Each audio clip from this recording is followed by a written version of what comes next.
ശ്രീ ഹരിദാസ്, ഈ ആര്യാടൻ മുഹമ്മദിന്റെ കാലത്തെ ആ കരാർ റദ്ദാക്കിയത് ബ്രേക്ക് ചെയ്ത് 24 ആണ്.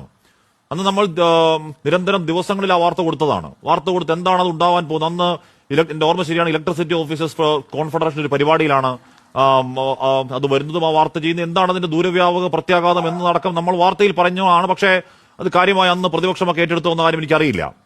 അന്ന് വാർത്തയിൽ വന്നങ്ങ് പോയി. ഇന്ന് ആ കരാർ നിലവിലുണ്ടെങ്കിൽ ഈ പ്രശ്നം യഥാർത്ഥത്തിൽ ഉണ്ടാവില്ല. കാരണം എന്താണ്? പറയാൻ കാരണം എന്താണ്? 250 മെഗാവാട്ടിന് വേണ്ടിയാണ് നമ്മൾ ഇവിടെ പോയി റെഗുലേറ്ററി കമ്മീഷന്റെ കാല് പിടിക്കുന്നത്. അനുവാദം കിട്ടിയിട്ട് എന്താണ് പവർ എക്സ്ചേഞ്ച് കറണ്ടുണ്ടോ? കറണ്ടുമില്ല. അപ്പൊ 250 മെഗാവാട്ടിന് വേണ്ടി നമ്മളിപ്പോൾ അപേക്ഷിക്കുന്നെങ്കിൽ ആ 467 മെഗാവാട്ട് ഉണ്ടെങ്കിൽ അതൊരു സൗകര്യമാവില്ലായിരുന്നോ? അത് തുറന്ന് സമ്മതിക്കണ്ടേ? എന്തിനു വേണ്ടിയായിരുന്നു ആ കരാർ റദ്ദാക്കലെന്ന് ശ്രീ ഹരിദാസ്? എന്താണ് ഇത്ര സംശയമുള്ളത്? ആ കരാർ റദ്ദാക്കിയത് തന്നെയല്ലേ കേരളം ഇന്ന് നേരിടുന്ന ഏറ്റവും വലിയ വൈദ്യുത പ്രതിസന്ധിക്കുള്ള കാരണം. അതിനാണ് പറയുക ദീർഘവീക്ഷണം. താങ്കളുടെ ഇൻട്രോയിൽ പറഞ്ഞതിനെ കുറിച്ചിട്ട് എന്റെ മുമ്പിൽ TV ഇല്ല. ഈ സുരേഷ് കുമാർ ആരാണെന്ന് എഴുതി കാണിക്കുന്നതൊന്നും എനിക്ക് കാണാൻ സാധിക്കുന്നില്ല. പേര് മാത്രം പറഞ്ഞത് മാത്രമേ എനിക്ക് അറിയുള്ളൂ. അദ്ദേഹത്തിന്റെ സംസാരം കേട്ടപ്പോൾ അദ്ദേഹം ഇത്രയധികം വാചാലനാവുമ്പോൾ, അദ്ദേഹം ഇത്രയധികം ചൂടാവുമ്പോൾ, ഇത് ഒരു പ്രൈവറ്റ് ലിമിറ്റഡ് കമ്പനിയുടെ മാനേജിംഗ് ഡയറക്ടറുമായി താങ്കൾ സംസാരിക്കരുത്. ഇത് ജനങ്ങളുടെ നികുതി പണം കൊണ്ട് നടത്തുന്ന ഒരു സ്ഥാപനമാണ് KSEB. ആ KSEBയെ വിമർശിക്കാൻ മാധ്യമപ്രവർത്തകർക്കും അതുമാതിരി ഇത്തരം ചർച്ചകളിൽ പങ്കെടുക്കുന്നവർക്കും അവകാശമുണ്ട്. നിങ്ങൾ നിരത്തുന്ന ന്യായങ്ങളാണ് ശരി എന്ന് പറഞ്ഞുകൊണ്ട് പിന്നെ നിങ്ങളും തമ്മിൽ എന്ത് വ്യത്യാസമാണുള്ളത്?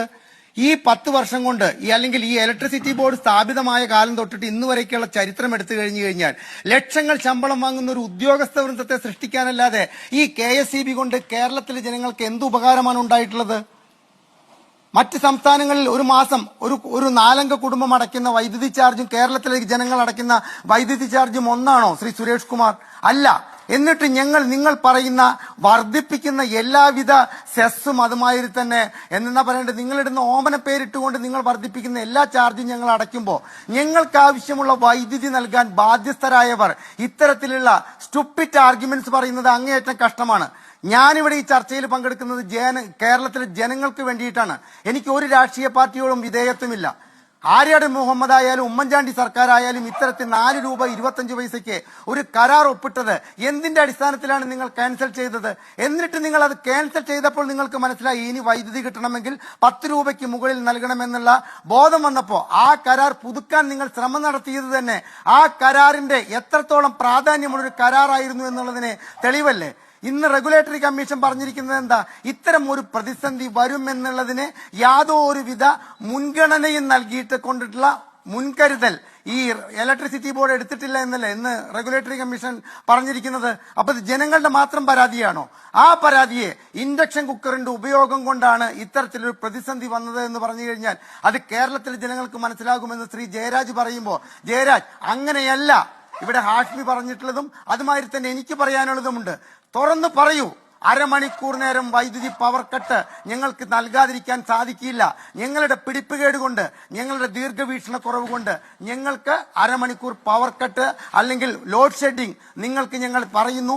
അത് ഇന്ന സമയങ്ങളിലാണെന്ന് പറഞ്ഞാൽ ജനങ്ങൾക്കത് വലിയ ആശ്വാസമാണ്. നിങ്ങൾ യാതൊരുവിധ മുന്നറിയിപ്പ് നൽകാതെ കൈക്കുഞ്ഞുറങ്ങാൻ കിടക്കുന്ന സമയത്ത് നിങ്ങൾ വൈദ്യുതി അപ്രതീക്ഷിതമായി ഓഫ് ചെയ്യുമ്പോൾ ഉണ്ടാകുന്ന ബുദ്ധിമുട്ട്. താങ്കള് കൈക്കുഞ്ഞുമായിട്ട് കാറിൽ കറങ്ങി എന്ന് പറഞ്ഞു. 12 വർഷത്തോളം ഗൾഫിലുണ്ടായിരുന്ന ഒരു വ്യക്തി തന്നെയാണ് ഞാൻ. വൈദ്യുതി പവർ കട്ടും അല്ലെങ്കിൽ വൈദ്യുതി ഫെയിലിയറും ഇല്ലാത്ത ഒരു രാജ്യവുമില്ല, ഒരു നാടുമില്ല. പക്ഷെ ഇവിടെ അത് ഞങ്ങൾ അങ്ങനെയല്ല. 10 വർഷം ഇവിടെ പവർ കട്ടില്ലാത്ത 10 വർഷം ഞങ്ങൾ ഇത് സമ്മാനിച്ചു. ഈ 10 വർഷം കൊണ്ട് ഇലക്ട്രിസിറ്റി ബോർഡിലെ 4 ജലവൈദ്യുത പദ്ധതികൾക്ക് 190 കോടി രൂപ ചെലവാക്കി കഴിഞ്ഞാൽ, അവിടുത്തെ അറ്റകുറ്റപ്പണികൾ പൂർത്തിയാക്കി കഴിഞ്ഞു കഴിഞ്ഞാൽ 290 കോടി രൂപ ഒരു വർഷം വരുമാനം ഉണ്ടാക്കത്തക്ക തോതിൽ അവിടെ വൈദ്യുതി ഉൽപ്പാദിപ്പിക്കാമെന്ന് ഇരിക്കെ ആ 4 ജലവൈദ്യുത പദ്ധതികളുടെ അറ്റകുറ്റപ്പണിയെ തീർക്കാൻ വയ്യാത്ത നിങ്ങൾക്കാണോ ദീർഘവീക്ഷണമുണ്ട് എന്ന് ഞങ്ങൾ സമർത്ഥിക്കേണ്ടത്? ഇനി ഇവിടെ രാജു പി നായർ പറഞ്ഞ പുരപ്പുറ സോളാർ വൈദ്യുത പദ്ധതി ജനങ്ങളെ പ്രോത്സാഹിപ്പിച്ചുകൊണ്ട് വൈദ്യുതി ഉൽപാദനം ആ നിലയിൽ വർദ്ധിപ്പിക്കാൻ വേണ്ടിയിട്ട്, അതായത് പുരപ്പുറ സോളാർ വൈദ്യുത പദ്ധതികൾ കർണാടകവും തമിഴ്നാടും പ്രോത്സാഹിപ്പിക്കുന്നതുമായി കേരളത്തിലെ KSEB പ്രോത്സാഹിപ്പിക്കുന്നില്ല. 48 ദിവസമായി എന്റെ വീട്ടിലെ ഈ പണി കഴിഞ്ഞിട്ട് ഈ പുരപ്പുറ സോളാർ പദ്ധതിക്ക് ഞാനിരുന്ന് ഈ സംസാരിക്കുന്ന വീട്ടിലെ അവിടെ ഒരു മീറ്റർ കൊണ്ടുവന്ന് വെക്കാൻ വേണ്ടിയിട്ട്, മീറ്റർ കൊണ്ടുവന്ന് വെച്ചാലേ അത് ഉപയോഗപ്രദമായിട്ട് ആ വൈദ്യുതി KSEBക്ക് എടുക്കാൻ സാധിക്കുള്ളൂ. അതിനെന്താ മീറ്റർ ഇല്ല. എന്നും ഇലക്ട്രിസിറ്റി ഓഫീസിൽ ഞങ്ങൾ 4 കുടുംബാംഗങ്ങൾ, ഇവിടെ 4 കുടുംബങ്ങൾ ഒരുമിച്ചാണ് അത് ചെയ്തത്. 4 കുടുംബങ്ങൾ ചെല്ലുന്നുണ്ട്. ഇന്ന് പറയും എന്തെന്ന് മീറ്റർ ഇല്ല. മീറ്റർ വന്നു കഴിഞ്ഞാൽ പറയും അത് അലോട്ട്മെന്റ് കഴിഞ്ഞു. ഇതാണോ നിങ്ങളുടെ പുരപ്പുറ സോളാർ വൈദ്യുത പദ്ധതിയെ പ്രോത്സാഹിപ്പിക്കാൻ? കർണാടകത്തിലും തമിഴ്നാട്ടിലും കൃത്യമായിട്ട് 15 ദിവസത്തിനുള്ളിൽ വൈദ്യുതി കണക്ഷൻ കൊടുത്തിരിക്കണം, പുതിയ മീറ്റർ വെച്ചിട്ട്. ഇത്തരത്തിലുള്ള മാത്രവുമല്ല, ഇവിടെ നിങ്ങൾ ഹൊറസെന്റലായിട്ട്, അതായത് ടെറസിൽ അല്ലെങ്കിൽ പുരപ്പുറത്ത് മാത്രമേ അത് വെക്കാൻ സമ്മതിക്കുന്നുള്ളൂ. കർണാടകത്തിൽ ഈയിടെ ഞാൻ പോയപ്പോൾ അന്തം വിട്ടു. അവിടെ വെർട്ടിക്കൽ ചുമരുകളിൽ പോലും സോളാർ പാനലുകൾ സ്ഥാപിച്ചുകൊണ്ട് വൈദ്യുതി ഉൽപ്പാദിപ്പിക്കാനുള്ള ശ്രമം നടത്താൻ ജനങ്ങൾക്ക് പ്രോത്സാഹനം നൽകുമ്പോൾ ഇവിടെ ടെറസിൽ മാത്രമേ അത് പാടൂ. അത് നിങ്ങൾ പറയുന്നത് മാതിരി ചെയ്യണം. ചെയ്തു കഴിഞ്ഞാൽ തന്നെ അതിന് നിങ്ങൾക്കൊരു മീറ്റർ വെച്ചുകൊണ്ട് ആ വൈദ്യുതി സ്വീകരിക്കാൻ വേണ്ടുന്ന നടപടികൾ പൂർത്തിയാക്കാൻ പറ്റുന്നില്ല. 400 ട്രാൻസ്ഫോർമറുകൾ കേരളത്തിലെ മാറ്റിവെക്കണമെന്ന് 2023 എനിക്ക് വിവരാവകാശ നിയമപ്രകാരം മറുപടി കിട്ടിയിട്ടുണ്ട്. 1198 ട്രാൻസ്ഫോർമറുകൾ അപ്ഗ്രേഡ് ചെയ്യണമെന്നും ആ മറുപടിയിൽ ഉണ്ടായിരുന്നു. നാളിതുവരെ ഒന്നും ചെയ്യാത്തത് കൊണ്ട് എന്താ? പുരപ്പുറ സോളാർ വൈദ്യുത പദ്ധതിയുടെ ഉൽപ്പാദിപ്പിക്കുന്ന കറണ്ട് സ്വീകരിക്കാൻ ഇവിടുത്തെ ട്രാൻസ്ഫോർമറുകൾക്കാകുന്നില്ല. അതുകൊണ്ടൊക്കെയാണ് ഞാൻ പ്ലാനിംഗ് ഇല്ലായ്മ എന്ന് പറയുന്നത്. അത് ആരുടെ വികാരം ഉൾപ്പെടുത്തുക? എന്താ വസന്തകുമാരി പറയുന്നുണ്ട്, കറണ്ട് പോയിട്ട് 2 മണിക്കൂറായി, KCB-യിലേക്ക് വിളിച്ച് ഇപ്പോൾ ഇടിയും മഴയും ആകെ ഇരുട്ടും എന്ന് പറയാം. ഫോൺ കൊടുക്കില്ല. അനന്തര ഫലമാണ് നമ്മൾ ഈ അനുഭവിക്കുന്നത്.